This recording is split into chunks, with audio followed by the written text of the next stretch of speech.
నా క్రయధనముకై రుధిరము కార్చితివి, ఫలవంతములైన తోటగా మార్చితివి.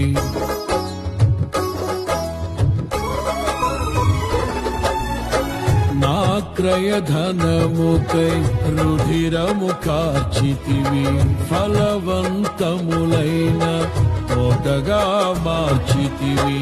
ఫలితము కొరకైన శోధన కలిగినను ప్రతిఫలముగా నాకు ఘనతను నియమించి, ఆశ్చర్యకరమైన ఆదరణ కలిగించి, అన్ని వేళలయందు ఆశ్రయమైనావు.